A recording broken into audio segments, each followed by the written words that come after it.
അപ്പോൾ ഷുജായി ഉംറക്ക് പോയി, ഹജ്ജിന് പോയി. ഹജ്ജിനാ ഉംറക്കാന്ന് അറിയില്ല, എന്തായാലും പോയി. അങ്ങനെ ഉംറ കഴിഞ്ഞിട്ട് അല്ലെങ്കിൽ ഹജ്ജ് കഴിഞ്ഞിട്ട് മദീനയിൽ സിയാറത്തൊക്കെ കഴിഞ്ഞിട്ട് റൗള ഷരീഫിൻ്റെ അടുത്ത് ഇരുന്നിട്ട് ദുആ പടച്ചോനെ, അള്ളാഹുവേ, എനിക്ക് ജീവിതത്തിൽ വഴി കാണിക്കാൻ പറ്റുന്ന ഒരാളെ എൻ്റെ ജീവിതകാലത്ത് എനിക്ക് നീ കാണിച്ചു തരണമേ അല്ലാ. മലയാളത്ത് പറഞ്ഞാൽ ഒരു മുറബ്ബിയായ ഷേഖിനെ എനിക്ക് തരണേന്ന് തോരുന്നു. ജീവിതത്തിന് വഴി കാണിക്കാൻ പറ്റുന്ന ഒരാളെ കാണിച്ചു തരണേന്ന് തോരുന്നു.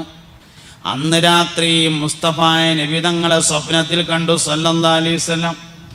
അപ്പോൾ പുണ്യനബിയോട് സല്ലല്ലാഹു അലൈഹി വസല്ലമയോട് മഹാനവറുകൾ ഇതേ അഭിപ്രായം പറഞ്ഞു, എനിക്ക് ജീവിതത്തിന് വഴി കാണിക്കാൻ പറ്റുന്ന ഒരാളെ എൻ്റെ ഹയാത്ത് കാലത്ത് കാണിച്ചു തരണം.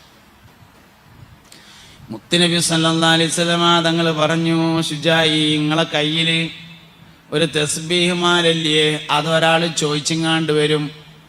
അപ്പം ആ തസ്ബീഹ് മാല അയാൾക്കാണ് കൊടുക്കുക. അയാൾ തന്നെയാണ് നിങ്ങളെ ജീവിതത്തിന് വഴി കാണിക്കാൻ പറ്റണ ഏറ്റവും നല്ല ആള് എന്ന് പറഞ്ഞു. നേരം വെളുത്തു. ഷുജായി തസ്ബീഹ് മാല എടുത്തിട്ട് ഇങ്ങനെ പിടിച്ചു. എന്നിട്ട് ഇങ്ങനെ നടന്നു ആരെങ്കിലും ചോദിക്കാൻ വേണ്ടിയിട്ട്. പക്ഷെ ആരും ചോദിച്ചില്ല. അവസാനം നാട്ടിൽ നിന്ന് ഹജ്ജിന് പോയവരൊക്കെ മടങ്ങുകയാണ്. മൂപ്പര് ദസ്യമായിട്ട് കുറേ നടന്നു നോക്കി, ചോദിക്കണില്ല.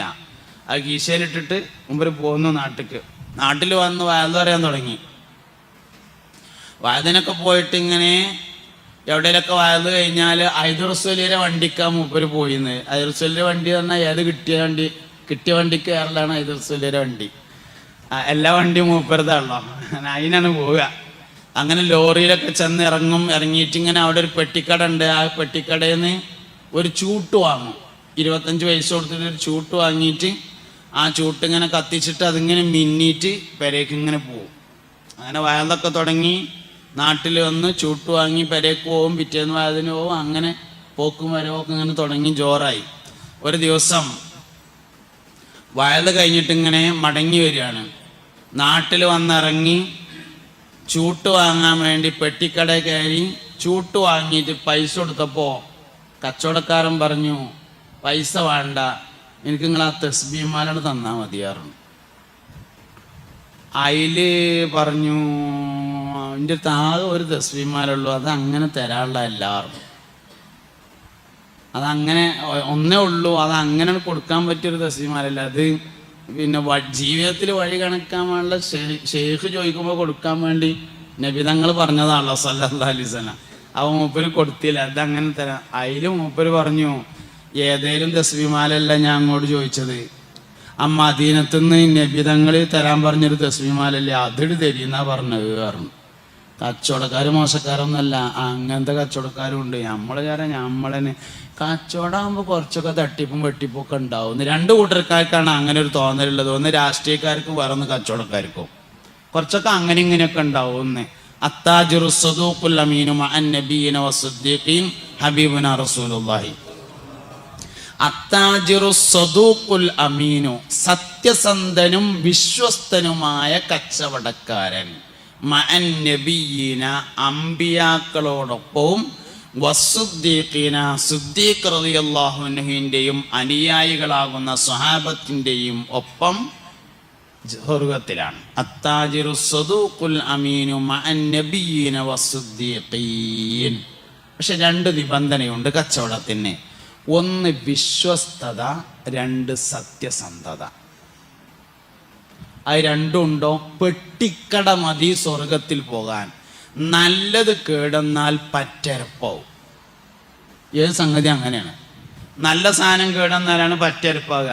മൂല്യന്മാരാരെങ്കിലും തോണ്ടിയാലുള്ള വലിയ പ്രശ്നമാവും. തോണ്ടാൻ പാടില്ല, ഒരിക്കലും പറ്റൂല. നല്ല കേടെന്നാൽ പറ്റരപ്പായി. അങ്ങനെ ബിരിയാണി കേടെന്നാൽ ചോറ് കേടെന്ന മാതിരി ആവില്ല, അടുത്തുകൂടെ പോകാൻ പറ്റൂല. മനുഷ്യൻ മരിച്ചാൽ പൂച്ച അത്ത മാതിരി ആവില്ല, അടുത്തുകൂടെ പോകാൻ പറ്റൂല. നല്ലത് കേടെന്നാൽ പറ്റരപ്പായി. അതന്നെയാണ് കച്ചവടത്തിനുള്ളത്. നല്ലതൊക്കെ ചെയ്താൽ സ്വർഗത്തിൽ പോകാൻ ഒരു പെട്ടിക്കട മതിയാവും. മുത്തുനബി പറഞ്ഞതാണ് സല്ലല്ലാഹു അലൈഹി വസല്ലം. ഇമാം ബുഖാരി റിപ്പോർട്ട് ചെയ്ത ഹദീസാണ്. അത്താജിറു, കച്ചവടക്കാരൻ, അസ്സദൂഖു, സത്യസന്ധൻ, അൽ അമീനു, വിശ്വസ്തൻ, മഅൻ നബിയ്യീന വസ്സുദ്ദീഖീൻ, നബിമാരോടും സുദ്ദീഖീങ്ങളോടും ഒപ്പമാകുന്നു. രണ്ട് കാര്യം വേണം. ഒന്ന് സത്യസന്ധതയുണ്ടായിരിക്കണം, രണ്ട് വിശ്വസ്തത ഉണ്ടായിരിക്കണം. രണ്ടും രണ്ടാണ്, ഒന്നല്ല. രണ്ടാണ്. സത്യസന്ധത വേറെയാണ്, വിശ്വസ്തത വേറെയാണ്. കള്ളനെയും വിശ്വസിക്കാൻ പറ്റും ചിലപ്പോൾ, പക്ഷെ സത്യസന്ധനായിക്കോണമെന്നില്ല. സത്യസന്ധനും വിശ്വസ്തനുമായ കച്ചവടക്കാരനായിരിക്കണം. അതാണ് കച്ചവടത്തിൻ്റെ മാനദണ്ഡം. സത്യസന്ധനായിരിക്കണം, വിശ്വസ്തനായിരിക്കണം. എന്നാൽ കച്ചവടം കൊണ്ട് വിജയിക്കാൻ വേണ്ടി പറ്റും തന്നെ. രണ്ട് കൂട്ടർക്കും ലാഭം ഉണ്ടാവുകയാണ് സത്യസന്ധതയും വിശ്വസ്തതയും. വേഗം മനസ്സിലാകുന്ന ഭാഷയിൽ പറഞ്ഞുതരാം. വിൽക്കണവനും ലാഭം വേണം, വാങ്ങണവനും ലാഭം വേണം. അതാണ് വിശ്വസ്തതയും സത്യസന്ധതയും. ഓൻ്റെ അടുത്ത് വിശ്വസിച്ച് വാങ്ങാം എന്നൊരാൾ പറയാന്ന് പറഞ്ഞാൽ അതെങ്ങനെ രണ്ടും കൂടി ഉണ്ടാവുക എന്ന് നമുക്ക് തോന്നും. ഉണ്ടാവും. ഞാൻ നല്ലൊരു ഉദാഹരണം പറയാം. നമ്മളൊരു സ്ഥലക്കച്ചവടക്കാരനാണെന്ന് വിചാരിക്കുക. 5 സെൻറ്റ് 10 സെൻറ്റ് അവിടെ ഉണ്ട്, ഇവിടെ ഉണ്ട്, അപ്പടി ഇപ്പടി, ഇതാണ് പരിപാടി. സ്ഥലക്കച്ചവടമാണെന്ന് വിചാരിക്കുക. അങ്ങനെ പള്ളിൻ്റെ അടുത്ത് ലാഭത്തിൽ കിട്ടിയപ്പോൾ ഒരു 10 സെൻറ്റ് സ്ഥലം വാങ്ങി. ഇവിടെ അല്ല, ഉള്ളിലെവിടെയാണ്. സെൻറ്റിന് 2 ലക്ഷം റുപ്യ, 10 സെൻറ്റിന് 20 ലക്ഷം റുപ്യ കൊടുത്തിട്ട് വാങ്ങി. വാങ്ങിയതിൻ്റെ ശേഷം അതിൻ്റെ സൈഡൊക്കെ ഒന്ന് പൊട്ടലിറക്കിങ്ങാണ്ട് കെട്ടി, അതിൽ കുറച്ച് മൗസിരായൻ്റെ കന്നൊക്കെ കൊണ്ടുവന്ന് വെച്ച്, ശേഷം മുരിങ്ങാക്കാലൊക്കെ കുഴിച്ചിട്ടുങ്ങാണ്ട് ചീമക്കൊന്നൊക്കെ കുഴിച്ചിട്ട് അതിന് കൂടെ കുരളകിൻ്റെ വള്ളിയൊക്കെ കയറ്റി ഒരു നാടങ്ങളെ കുത്തിയിട്ട് ഒന്നാണ് നനച്ചു, ഒന്നാണ്ട് ഉഷാറാക്കി. പട്ടയം വാങ്ങി നീതിയൊക്കെ അടച്ചു, പേപ്പറൊക്കെ ക്ലിയറാക്കി. അങ്ങനെ ഇരിക്കുമ്പോൾ അബ്ദുറഹ്മാന് തറടണമെന്ന് കരുതിങ്ങാണ്ട് ഗൾഫിൽ നിന്ന് വന്നു. ഓൻ പള്ളിക്കൊന്ന് നിസ്കരിച്ച് കഴിഞ്ഞ് ഇങ്ങനെ പോകുമ്പോൾ മയമുട്ടി ആജിയുടെ 10 സെൻറ്റ് കണ്ടു.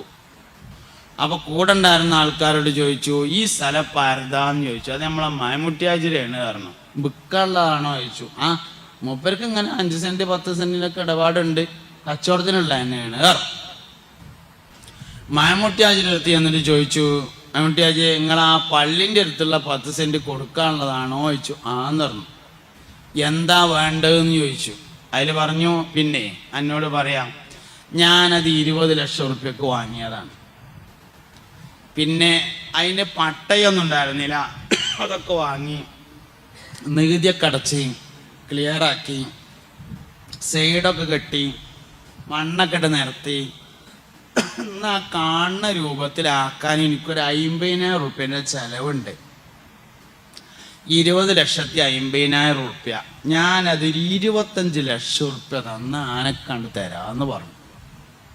എന്തേലും കുറേന്ന് ചോദിച്ചു. ഇല്ലടാ, എനിക്ക് എന്തേലുമൊക്കെ ഒന്ന് കിട്ടണ്ടേ, അപ്പോൾ കുറച്ച് കാലമായിട്ട് എൻ്റെ അടുത്ത് കിടക്കല്ലേ, അതുകൊണ്ട് ഒരു 25 റുപ്യ.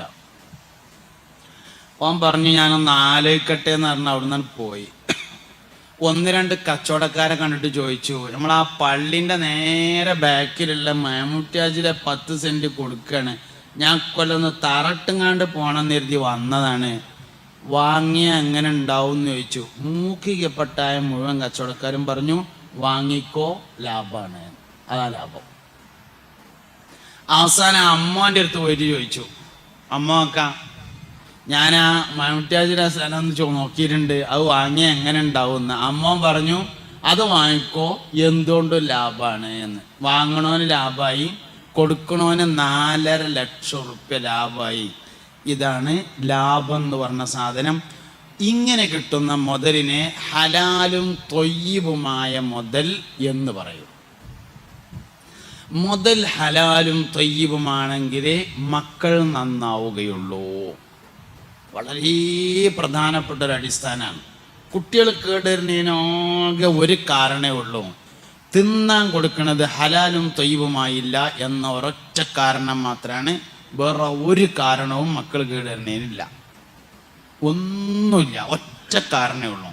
രണ്ടാമത്തൊരു കാരണം അതിനില്ല. ഹലാലായാൽ പോരാ, തൊയ്യിബായിരിക്കണം. എല്ലാ ഹലാലുകളും തൊയ്യിബല്ല. എന്തിനാ എത്രയൊക്കെ എനിക്ക് കിട്ടിയെന്ന് വിചാരിണ്ട്, എനിക്ക് വേണമെങ്കിൽ വാങ്ങിയാൽ പോരെ എന്നൊക്കെ ചോദിക്കാം. ഹലാലൊക്കെ ആവും, തൊയ്യിബാവൂല. തൊയ്യിബാകണമെങ്കിൽ വാങ്ങിയവൻ അൽഹംദുലില്ലാഹ് എന്ന് പറയുന്ന സാഹചര്യമുണ്ടെങ്കിലേ തൊയ്യിബാവുകയുള്ളൂ. ഒരിക്കലും ഹലാല് മാത്രം തിന്നാൻ കൊടുത്താൽ പറ്റൂല, തൊയ്യിബാവണം. എല്ലാ ഹലാലുകളും തൊയ്യിബല്ല, എല്ലാ തൊയ്യിബും ഹലാലാണ്. എല്ലാ തൊയ്യിബും ഹലാലാവും, എല്ലാ ഹലാലും തൊയ്യിബായിരിക്കൂല. അതുകൊണ്ട് ഒരിക്കലും ഹലാലായാൽ പോരാ, തൊയ്യിബായിരിക്കണം. ഇത് നമ്മുടെ ജീവിതത്തിൽ പലപ്പോഴും ഉണ്ടാവും. തൊയ്യിബല്ലാത്ത പല സാധനം നമ്മൾ കാണും. പള്ളിക്കന്നിങ്ങനെ നിസ്കരിച്ചിങ്ങാണ്ട് പെരേക്ക് ഇങ്ങനെ പോകുമ്പോൾ ഏതോ ഒരാളുടെ അദ്രമാക്കാൻ്റെ മൂവാണ്ടം മൂച്ചി റോട്ടമ്മക്ക് ഇങ്ങനെ ചാഞ്ഞു നിൽക്കുന്നുണ്ട്, അതിമന്നൊരു മാങ്ങ ചാടി കിടക്കുന്നുണ്ട്.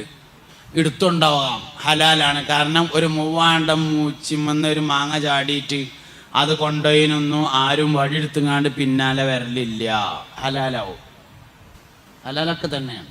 തൊയ്യവാണെങ്കിൽ ആസംസ്കാരത്തിന് അയാളെ കണ്ടപ്പോൾ പറഞ്ഞു, പിന്നെ എൻ്റെ മൂവാണ്ടമ്മ മൂച്ചിമെന്ന ഒരു മാങ്ങ റോട്ടമ്മക്ക് ചാടിയുന്നത് ഞാൻ കൊണ്ടുപോയിട്ട് ചെമ്മീൻ തല ഇട്ടുങ്ങാണ്ട് ചമ്മന്തി അരച്ചിട്ടിട്ടുണ്ട് എന്ന് പറയുമ്പോൾ മൂപ്പര് പറയണം, കൊണ്ടേക്കട കുഞ്ഞമ്മതേ, അത് മാത്രമല്ല എനിക്ക് വേണമെങ്കിൽ ഞാൻ കുട്ടികളെടുത്ത് രേഷൻ കൊടുത്തയക്കും കൂടി ചെയ്യാ എന്ന് പറഞ്ഞാൽ തൊയ്യിബായ മുതലാണ്. അല്ലെങ്കിൽ ഞാൻ പലപ്പോഴും പറയലുണ്ട്, ഈ പിന്നെ ഗവൺമെൻറ് ജോലിക്കാരുടെ മക്കൾ പലപ്പോഴും ദീനീ സംരംഭങ്ങൾക്ക് നേതൃത്വം നൽകുന്ന ആളുകളായി വരാറില്ല. അതിനൊരു പ്രധാനപ്പെട്ട കാരണമുണ്ട്. എന്താ വെച്ചാൽ ഈ ബറക്കത്ത് എന്ന് പറയുന്നത് നമ്മൾ വളരെയധികം ശ്രദ്ധിക്കേണ്ട ഒരു കാര്യമാണ്. ബറക്കത്തില്ലാത്ത മുതൽ എത്ര ഉണ്ടായിട്ടും കാര്യമില്ല. 3 ലക്ഷം റുപ്യ കയ്യിലുള്ള ഒരാൾ 100 റുപ്യ കടം ചോദിച്ച് നടന്നാൽ എങ്ങനെ ഉണ്ടാവും? ഓന് 3,100,000 റുപ്യ ആവശ്യമുണ്ട്. എന്നിട്ട് ഇങ്ങനെ കാണുന്നവരോടൊക്കെ ഒരു 100 റുപ്യ തരുമോ, ഒരു 100 റുപ്യ ഇട്ടിക്ക, നാളെ തരാം, എൻ്റെ അടുത്തില്ല, ഒരു 100 റുപ്യ ഇട്ടിക്ക, 3 ലക്ഷം എൻ്റെ അടുത്തുണ്ട്. ബറക്കത്തില്ലെങ്കിൽ അങ്ങനെ ഉണ്ടാവുക. ബറക്കത്തുണ്ടെങ്കിൽ 1000 റുപ്യ മതി, മുഴുവൻ ചെലവും കഴിഞ്ഞാൽ 200ൻ്റെ ഒരു നോട്ട് കീശയിൽ വെക്കാൻ ബാക്കി ഉണ്ടാവും. അതാണ് ബറക്കത്ത് പറഞ്ഞത്. ഇത് പൈസയിൽ മാത്രമല്ല, ഇത് മക്കളിലുണ്ട്. 10 മക്കളുണ്ട്, ആവശ്യ നേരത്തെ ഒറ്റൊന്നുമില്ല, ഒരു ചെറുക്കനേ ഉള്ളൂ, എല്ലാറ്റിനും കൊണ്ടോ ആള് ബാക്കിയുണ്ട്. ബർക്കത്താണ്. സമയത്തിലെ ബർക്കത്തുണ്ട്. നമ്മളെ വല്ലിപ്പാക്ക് എല്ലാ വെള്ളിയാഴ്ചയും നഖം മുറിക്കാൻ നേരം കിട്ടിയിരുന്നു. നമുക്ക് പുതിയാപ്പിള ഇറങ്ങുമ്പോൾ വരെ നഖം മുറിക്കാൻ നേരമില്ല. സമയത്തിൽ ബർക്കത്തില്ലായിട്ടാണ്. അതുകൊണ്ട് കച്ചവടത്തിലെ ബറക്കത്ത് നല്ലോണം സൂക്ഷിക്കണം. ബർക്കത്തില്ലാത്തത് എത്ര സൂപ്പർ മാർക്കറ്റായിട്ടും കാര്യമില്ല. ബർക്കത്തുള്ള ഒരു പെട്ടിക്കടയാണെങ്കിൽ ഓൻ ഭംഗിയായിട്ട് ജീവിച്ചു പോകും. ബറക്കത്ത് നഷ്ടപ്പെടുന്ന ചില കാര്യങ്ങളുണ്ട്. തൊയ്യിബല്ലാത്തത് വന്നു ചേർന്നാൽ ബറക്കത്ത് നഷ്ടപ്പെടും. പ്രധാനമായും 2 കാരണങ്ങളാണ് ബറക്കത്ത് നഷ്ടപ്പെടാൻ ഉണ്ടാവാറുള്ളത്. ഒന്ന്, ലോൺ എടുത്ത് കച്ചവടം തുടങ്ങാം. ശവത്തിൽ കുത്തല്ല കേട്ടോ, ഞാൻ ഉള്ളതുള്ള മാതിരി പറയാന്നേ ഉള്ളൂ.